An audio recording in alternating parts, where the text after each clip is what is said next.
As the age of exploration unfolded, how we saw beauty and flowers shifted rapidly, and the global garden was transformed. The garden, it's like a stage, and all the plants, Shakespeare said, like players on the stage. They all have stories, where it comes from, how it came here. Then you learn the history of the people associated with it. Driven by wealth and desire. For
around 2 million years ago, the Pleistocene epoch began. Harsh weather swept across the globe.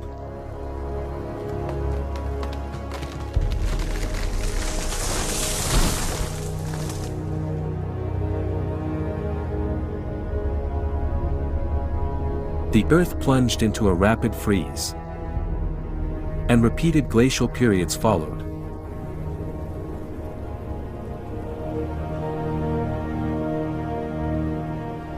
Temperate forests in the northern hemisphere were devastated.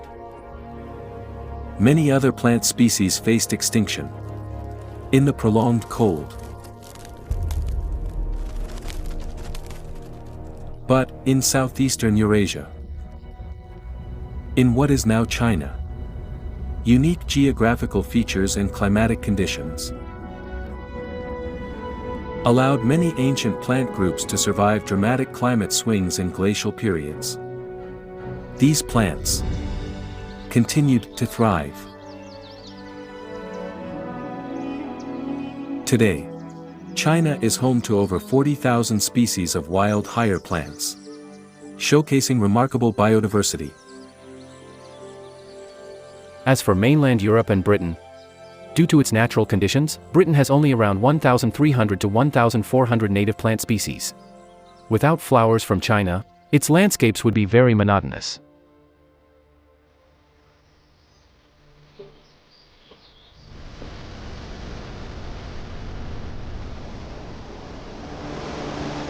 As the age of exploration began, the botanical abundance of the East came into Western view.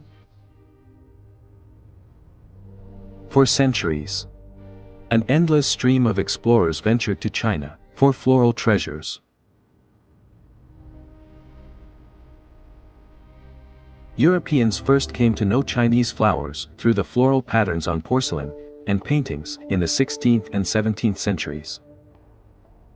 Initially, Europeans believed these patterns were purely imaginary. They didn't realize those exquisite flowers were real. Until the late 17th century, after an unremarkable voyage. So these plants would have been sent back by him from China by different means. We don't know exactly how they came back. We know they are his because it's catalogued that they were his collection. He set out to come back to England and never arrived. He disappeared. No portraits of the Scottish surgeon, James Cunningham, remain. Yet these faded specimens and careful handwritten notes shed light on this plant collector. Cunningham was the first one to bring back the actual objects themselves. So the plants he collected were the very first specimens to come back from China. So these weren't plants for the masses, these were plants for a great elite. In July 1698, after 9 arduous months at sea, Cunningham reached Xiamen, on China's southeastern coast, stepping for the first time into the home of tea. He paid special attention and collected what he believed to be a tea leaf. I can recognize this as a camellia leaf, but it's not tea, because it says here, flore rubro, which means red flower, and it's a camellia. Cunningham collected hundreds of plant specimens and over 700 floral illustrations. His botanical collections caused a sensation in the Royal Society, and later became part of Sir Hans Sloane's renowned collection, the very foundation of the British Museum. And everybody wanted these Chinese plants in the gardens, and that's why we call China today the mother of gardens, because all our gardens have so many Chinese plants in them that without them our gardens would be so much poorer in terms of plant diversity and ornamental horticulture. Yunnan province in China is world famous for seed plant specimens. With nearly 20,000 wild higher plant species which account for over 50% of China's plant varieties.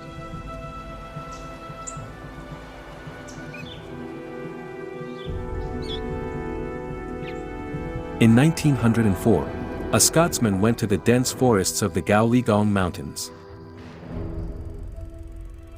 There, he collected specimens of flowers, fruits, and leaves, as well as seeds from rare and exotic plants. This man was later known as George Forrest. He learned to speak Chinese and hired a large horse caravan. Deep in the forest of the Gaoligong Mountains, he found the extremely rare giant rhododendron.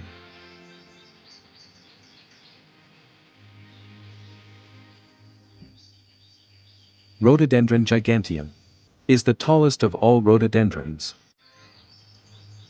Now, only about 3,000 individuals remain, scattered in small wild populations in the Gaoligong Mountains.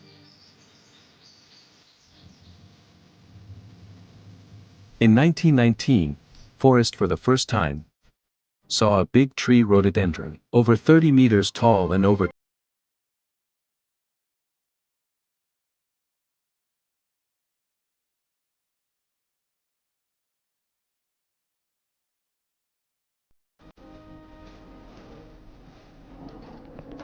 So this is a section of rhododendron that Forrest collected.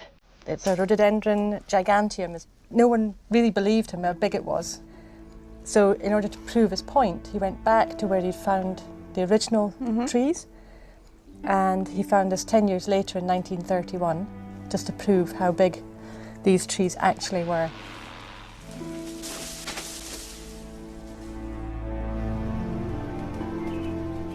Century-old rhododendron specimens were transported overseas. Forrest's collections reshaped British understanding of plants and gave British botanists a head start in naming new species and rhododendron research. If you look at some of his collections that he came back with, the big families that he was collecting are the horticultural ones, the things that people wanted to grow in their gardens. Forrest made 7 expeditions to China and crisscrossed the Gaoligong Mountains. He brought back over 30,000 dried specimens, more than 1,000 live plants, and 10,000 seed samples to Britain. Some of those were being named as sponsors. So there's a rhododendron Rothschildii, for example. But also other people were then naming some of those new species, and they were naming them after George Forrest himself. So we've got a rhododendron forestii. Collecting boxes, cameras, and guns. Modern plant migration history records not only curiosity and exchange, but also exploration, looting, and commerce.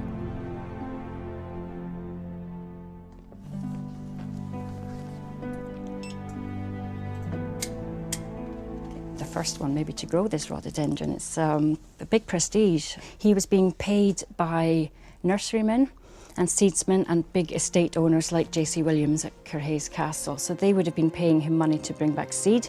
So the Botanic Garden in Edinburgh played the role of a distribution centre for the big syndicates for the seed going out.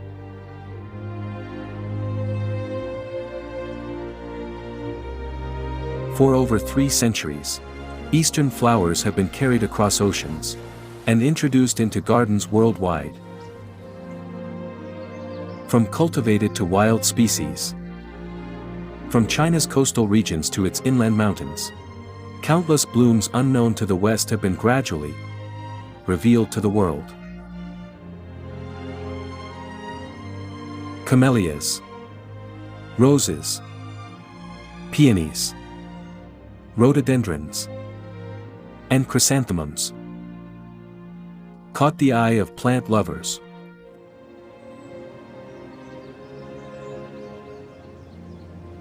China has always been, for Western gardeners, a source of fabulous plants. There's always something new coming from China. The motivation from gardeners was bring back these plants. We need to have these plants in our garden because they are so beautiful. In the late 18th century, King George III declared to have every plant the British Empire could reach grown in royal gardens.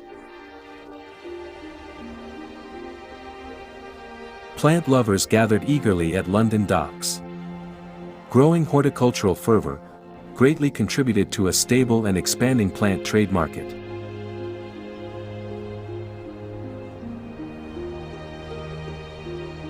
Even so, high mortality during long-distance sea transport remained a major constraint on plant spread.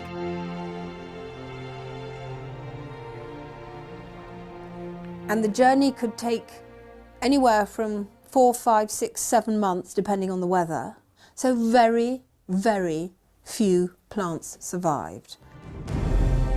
Ships sailing between Europe and the Far East had to round the Cape of Good Hope in Africa and pass through multiple climate zones.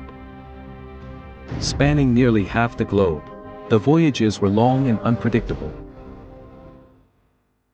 But the difficulty was that the only way to and from China at the time was by boat. They were beautifully potted up in China, they sat on the decks, they were protected with tarpaulins, but the weather was so bad coming back all the way around South Africa, right up. And so the few plants that did survive, people were so excited. Plants came in very, very slowly from China. Gradually they got better. The merchants and sailors got better at keeping them alive, but it wasn't easy. As for transporting plants, it was speculated that, for every single plant that survived the journey to Europe, 1,000 perished.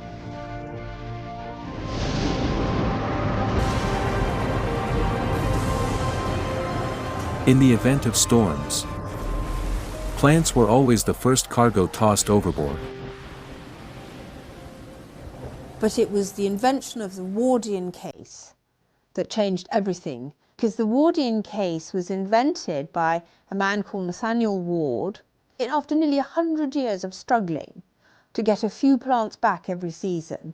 The Wardian case, the fact that a closed environment protected plants, that was the game changer.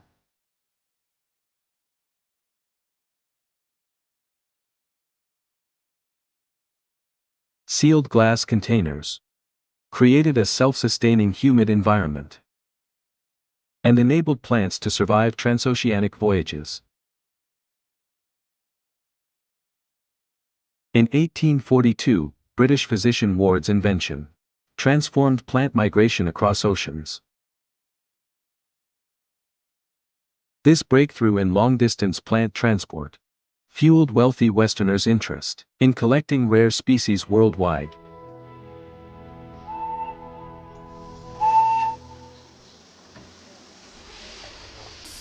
Coming in. Morning, morning. Good morning to you. Excellent. You look good, mate. Thank you very much indeed. I tell you, the lawns were cut on that.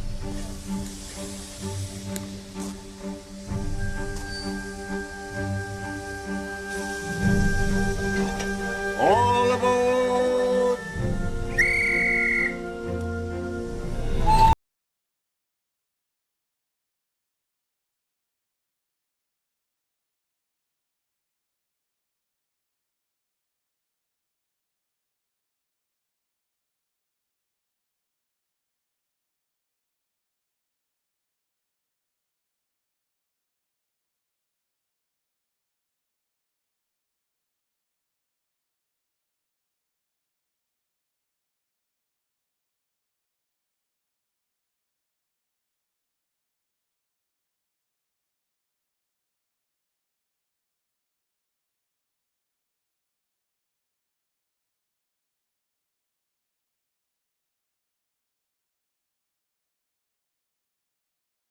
Always said that he was a banker by hobby and a gardener by profession.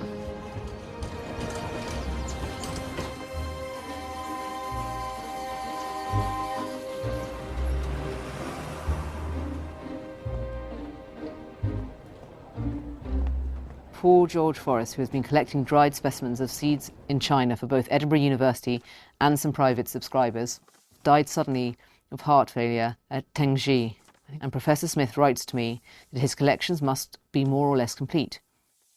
Do you think that anything can be done to secure that the consul gets the consignment sent to this country? As one of Forrest's most important patrons, Lionel received a steady stream of plants from Yunnan, China, for decades.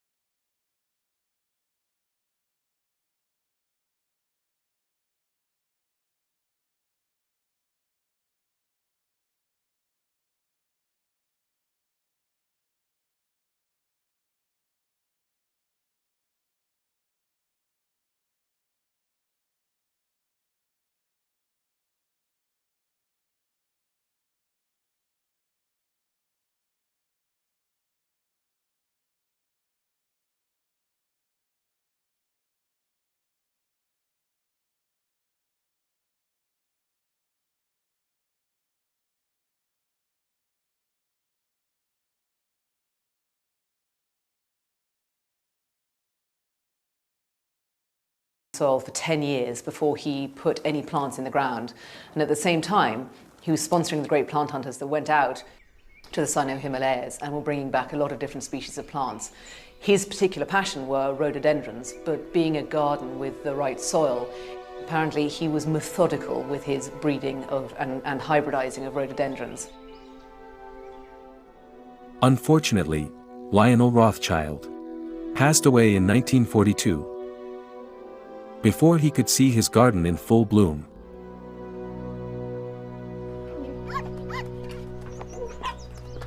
A century after he bought Exbury Gardens, his great-granddaughter Mary Louise took it over. The garden had become lush and bursting with blossoms.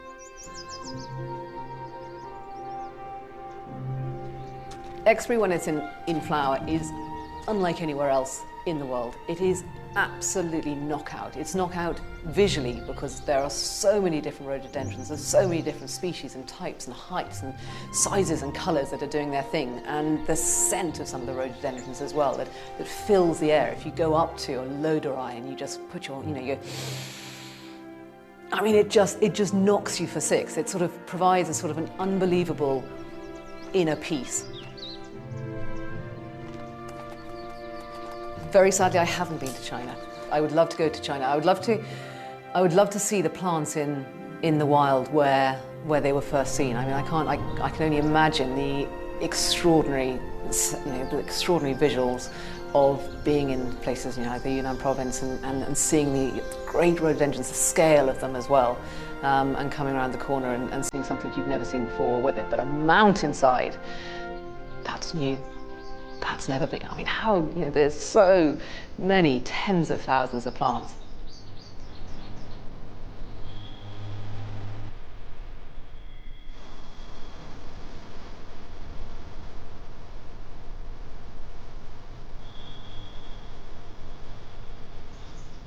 Actually, in the late 19th and early 20th centuries, in search of new species, Western plant collectors contemporary with Forrest turned their attention to the remote northwest of China. Some were skilled in using cameras to document the natural habitats of plants.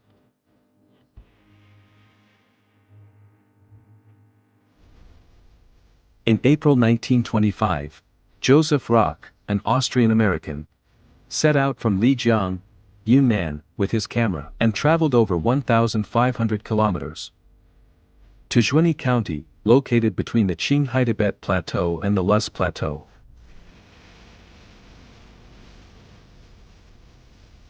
There, Rock was warmly received by the local chieftain and hosted at the Chunding Monastery.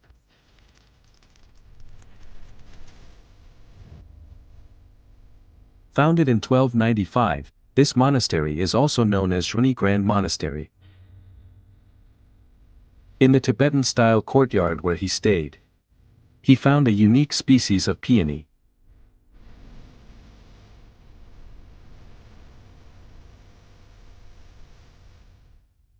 Surbun peonies, known for the black, purple, and brown-red flares at the base of petals. It originated from a wild species in northwestern China.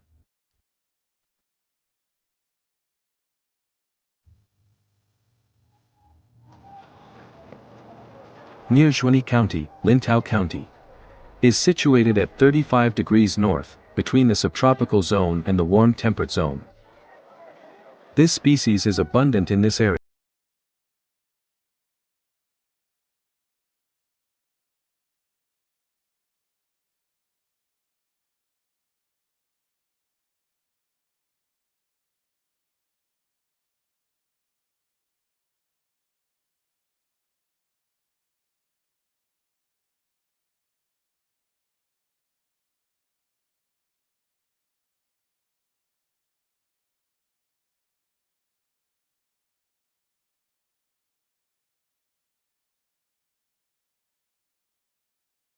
Peony.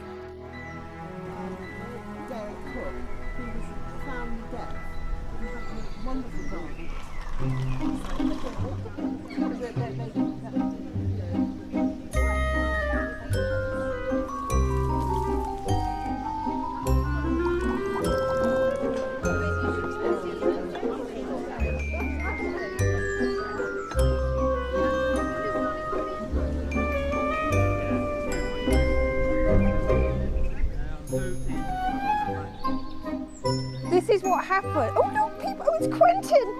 It's Quentin!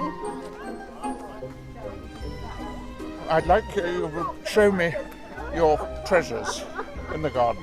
Well, this is the main. I mean, this is beautiful at the moment. Peony rockeye. Gosh, Normally, where would that come from? Northern China. Of these beautiful white flowered peonies with the purple centre, we call them all Gansu Mudang group. And I grow two beautiful ones. And really, when they're in flower, you don't need anything else in the garden. They are so beautiful. I was so interested in the fact that so many of the plants that we think of in this country as English garden plants actually came from China.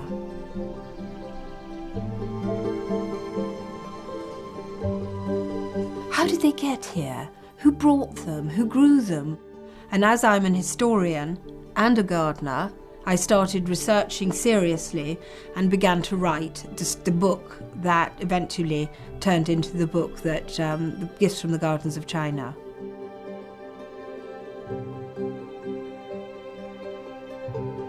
Dr. Jane Kilpatrick is an Oxford-educated historian and professional writer. She has uncovered more historical details about the Rock's peony.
Japan's first chrysanthemum species record was written in classical Chinese and described many varieties introduced from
In Japan, the chrysanthemum symbolizes sacredness, purity, longevity, and auspiciousness.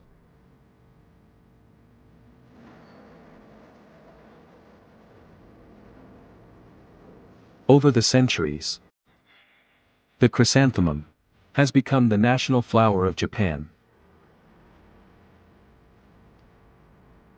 Japanese have an abiding fondness for chrysanthemums. Chrysanthemums embody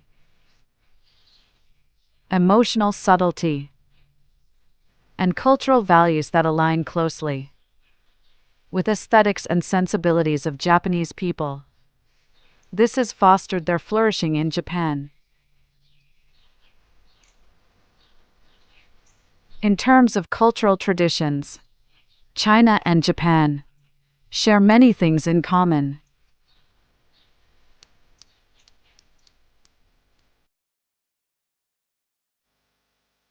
The Chinese word hua means blossoming. In ancient Chinese, the character originates from a pictograph of a blooming flower. China has a long tradition of flower cultivation and appreciation. Since the Sui dynasty in the 6th century, significant progress has already been made in flower cultivation. Later during the Tang and Song dynasties, horticulture continued to flourish. Flowers adorned gardens and brought comfort to everyday life. The custom of admiring flowers thrived across all levels of Chinese society. During the Song dynasty, Emperor Huizong celebrated the double ninth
In 1789, he obtained 3 large flower chrysanthemum varieties in Guangzhou, China.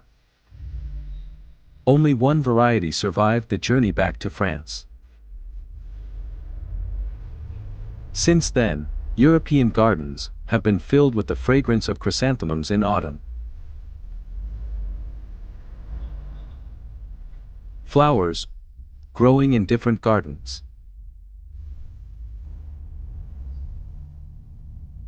help break down barriers between East and West. Despite cultural differences, their beauty holds universal appeal.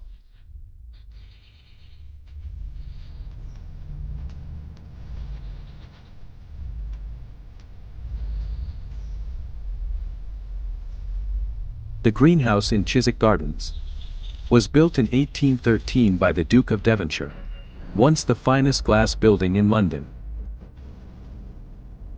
However, at first, this wealthiest bachelor in England simply wanted to grow grapes, peaches, and pineapples in this 300-foot-long glass house.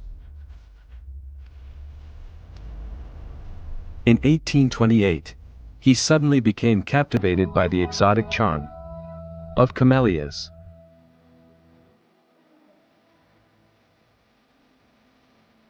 Delicate camellias were planted in small pots and carefully nurtured.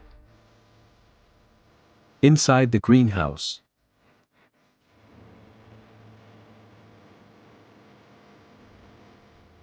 in 1855, the Duke modernized the greenhouse and planted camellias directly in the soil indoors. Different kinds of camellias have settled down here, making Chiswick Gardens a camellia paradise.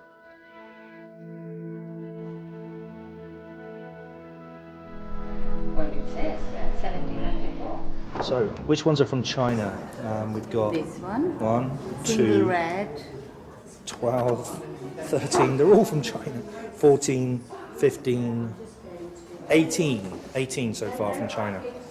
Thank you, China. Yeah, well, thank you for camellias. At the Chiswick Gardens, a small camellia competition is going on. Residents from nearby communities have brought camellias they planted.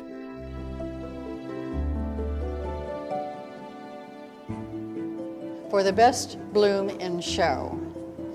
And this year, the judges decided that that was the Alba Plana, entered by Claire and Mike Raven. The camellia, entered by the couple for the competition, is Alba Plana, a classic variety of camellia. Originating from East China. With pure white petals curling inward in layered folds, the ancient Chinese named it Snow Tower.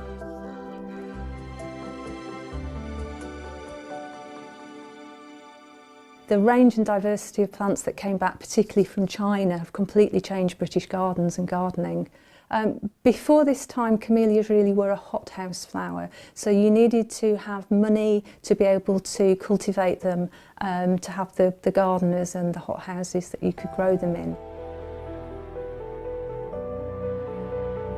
Native to latitudes between 10 degrees north and 35 degrees north, camellias thrive in warm climates. When first introduced to Britain in the 18th century, they were cultivated in greenhouses. It wasn't until the 19th century that gardeners realized camellias could tolerate colder weather. But Britain's unpredictable winter and spring weather affected their ability to flower. This problem wasn't fully resolved until the early 20th century. George Forrest discovered Camellia saluensis in March in 1918, and he sent specimens back, one of which came to our herbarium at Wisley and is now the type specimen, so that is the master specimen for that particular plant.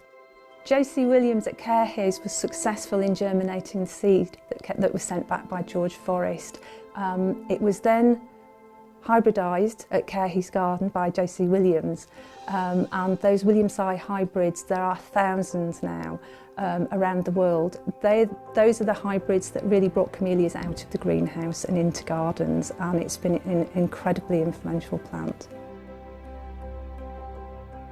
With the introduction and cultivation, the number of plant varieties increased rapidly.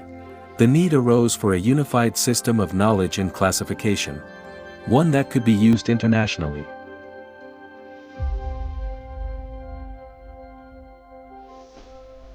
The Royal Botanic Gardens, Kew, is the world's largest center for plant collection and botany research.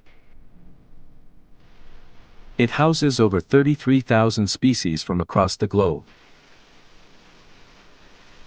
Its glass and steel greenhouses, constructed during the Victorian era, still remain in use today. It's a legacy of the age of exploration.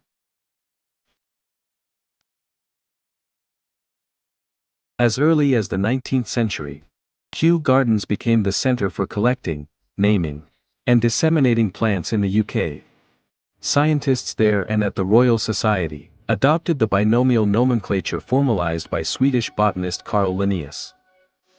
This system uses two Latin words to name each plant species and is still employed worldwide.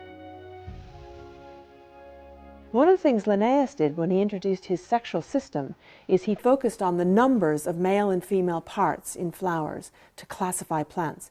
And he wasn't talking about evolutionary relationships like we talk about today. What he was talking about was a way of quickly looking at something, counting its stamens, counting its pistils, and putting it in somewhere where you could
The Gama Valley in Xizang, China, one of the deepest valleys in the Himalayas, stretches westward to the eastern slope of Mount Everest.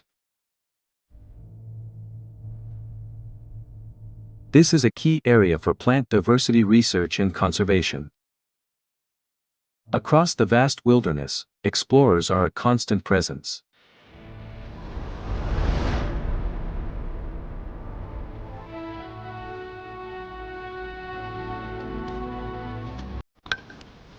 Watch your step, be careful not to slip.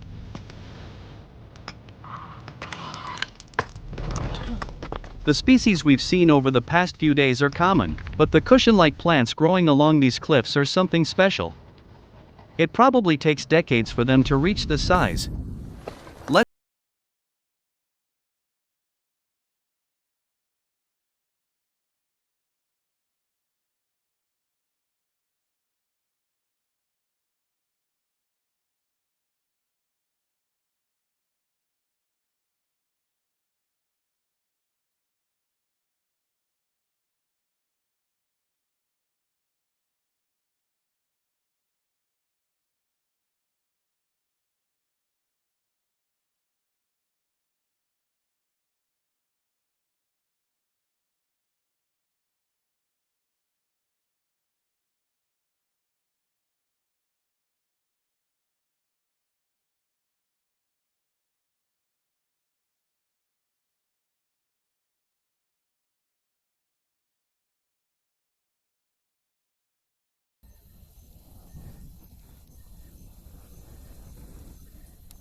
Not only is it endangered, but the story of its discovery is also remarkable. Mechanopsis tibetica was first discovered in 1921 by a British expedition team, when conducting a comprehensive survey of this area, before they attempted to summit Mount Everest.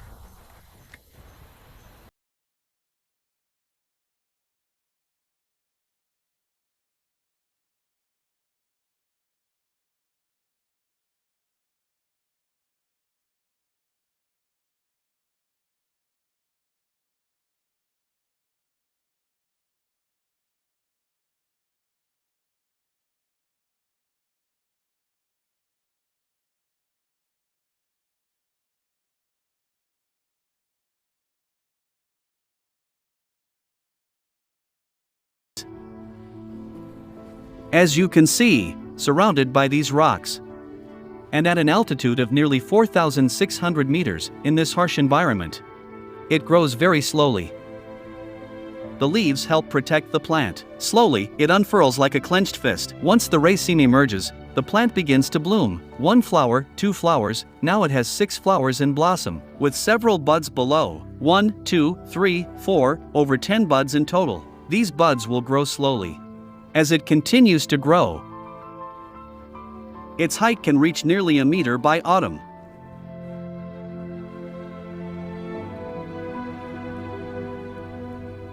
This plant blooms only once in its lifetime. After flowering, it produces capsules that split open when ripe. The seeds inside will be carried away by the wind, much like a projectile motion. The taller the plant grows, the farther its seeds can travel.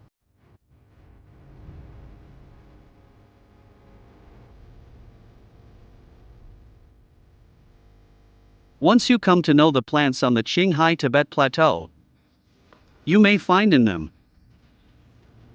a kind of inspiration rarely seen in human society. The Qinghai Tibet Plateau is Earth's greatest gift to not only Chinese people, but also to all of humanity. We must cherish it. When leaves fall, the veins of life become vividly clear. Today, understanding and protecting the native habitats of plants has become a priority in plant conservation. And as we look back and reflect on our history with flowers, we may realize that, in the places where they first emerged, their silent blooming over millions of years, is a vivid declaration of life. And we've only been on the planet a very, very short time. We're alone in terms of our evolutionary relatives. Plants, on the other hand, are not alone. There are many, many species of plants. But I think we are connected to everything because we are a species, just like a species of rose or a species of camellia. We are a species of the natural history of the earth. So in that way, we are all connected. We must remain humble and do more things to contribute to the well-being of nature. Though wield great power, we must recognize the limits of our capabilities. The most precious gift nature offers is that it awakens in us a sense of reverence and gratitude.